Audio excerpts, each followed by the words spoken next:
Welcome back to another episode of Blind Boys Politics. I'm Nicholas Rod. I'm Chris Baker. And we are back, and you are back, and everyone's back for another round of failed elections. And this week, we are talking about Mr. John Delaney. John Delaney is 57 years old. He dropped out January 31st, 2020. He dropped out of the race just 3 days before the Iowa caucuses, ending a 2.5-year presidential campaign, one of the longest in American history. He didn't reach the 15% needed to go into the debates. He wasn't endorsing anyone as of June. Nick, I feel bad for him. He ran a 2.5-year campaign, and he still didn't make it to the presidency. I couldn't imagine running that long of a campaign. And not getting where you want to get.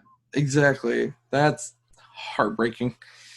But first off, let's talk about his healthcare plan. He wanted to create a new healthcare plan for people under the age of 65 while still keeping the Medicare system. This plan would allow for universal health care for everyone. It would also absorb the Medicaid system. His plan would allow for people to opt out of the universal health plan. If they chose to pick their own health insurance, they could also do that as well. The plan would also encourage companies to negotiate group rate plans that would merge with the government plan so that there would be a wider range of coverage options. Once someone turned 65, they would transition into the Medicare system. No, when I was looking at this healthcare plan, it was kind of an interesting read, because it was definitely like different from all the other healthcare options that we had seen thus far through researching, and the fact that he didn't want to do a complete overhaul or like do the most minor changes like some of these other candidates. He found this strange way of wanting to make an extreme change while still keeping elements of what we already have. Absolutely. I kind of like the idea of his plan personally. Seems like it would be a good fit for some people that are not in the greatest spot right now with health insurance, but yeah, of course this is on paper. I have no idea how this would perform in real life. Those things get tricky. But moving right along, we go into climate change. Delaney was a firm believer in the idea that climate change needs to be taken extremely seriously and that something has to be done as soon as possible. His first plan to help bring down carbon emissions was to put a carbon fee into place. This fee would make CO2 cost $15 per metric ton, and then would rise by $10 each year. The money then spent on CO2 would go back to the American people, which they would then have free reign over to do with as they please. He believed that this plan will lower the nation's emissions by approximately 90%. And about this plan as well is that like he had stated that like the money that goes back to the people could be best spent, putting it into say like a 529 college fund or things like that. The next part of his plan would be to fund a project to figure out how to capture and store carbon that is in the air. To fund this project, he would be ending the federal government's subsidies of $5 billion to fossil fuels. Then subsidies would go to the companies who could be the fastest at finding a way to capture the carbon in a cost-effective manner. Finding a way to capture the carbon would be smart for companies so that they don't have to pay the carbon fees any longer. He also wanted to give government funding to labs working on finding innovative ways to incorporate clean energy into technology. He wanted to give grants as well to help in the discoveries in things such as preventing wildfires, preventing manufacturing and agricultural emissions, and electrification of freight. Finally, he wanted to create what he called the Climate Corps, which would allow high school graduates to work in low income polluted communities in hopes that they could find a way to transform those communities into clean communities. This policy was tricky for me because, on one hand, I do see the need to handle climate change for sure. And this is one of those policies that on paper looks great. But when you read into it, I'm not sure we really have the money or manpower to really figure it out just yet.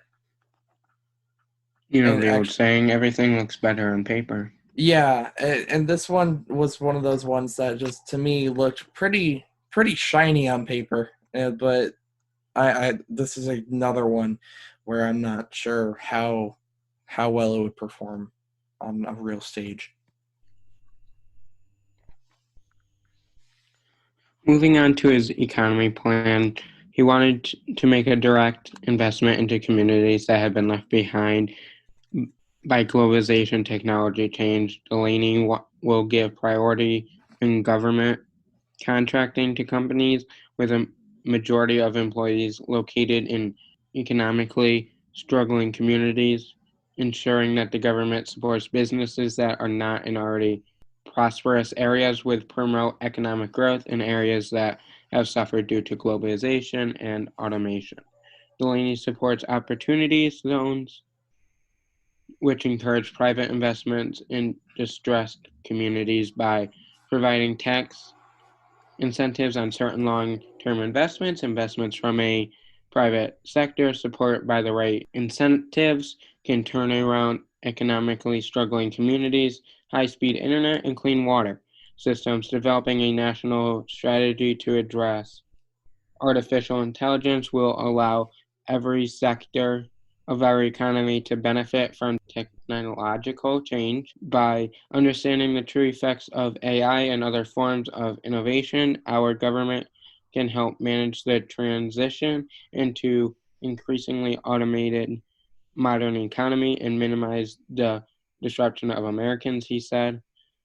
He also says workers guaranteeing free pre-K through 14 public education will give everyone the opportunity to succeed and ensure the students learn the skills they need. Doubling the earned income tax credit will help hardworking families make ends meet. The EITC has lifted millions of people out of poverty, including 2.8 adults and nearly 3 million children alone in 2016. Delaney would also expand EITC eligibility for childless adults to increase the incentive to work and stop our tax code with burdening low-wage earners. So this plan, he's really trying to help communities that have been left behind from the new advances in the world, and he wants to get them back on track with the rest of the country and just help them out financially. Yeah, financially, with jobs, with all that kind of stuff. Get them a little bit more stable and on their feet. Yeah, absolutely. I don't really have much to say about this economy plan. I I don't think it's know. one of those things that it looks good on paper, but whether or not it would work out. For me, for some reason, I just didn't have a lot, like, I didn't have a lot of opinions about this one. And I didn't have much to say about it. But moving into the last policy, Delaney wanted to fix the broken politics in America. So, first, he wanted to end gerrymandering. Gerrymandering is a major cause of our divisive political atmosphere, When politicians can draw their own safe districts, they lose all incentive to look for common ground and can win re-election by being partisan fighters instead of consensus builders who work across party lines to get things done. Our system works best when people pick their representatives instead of politicians choosing their voters.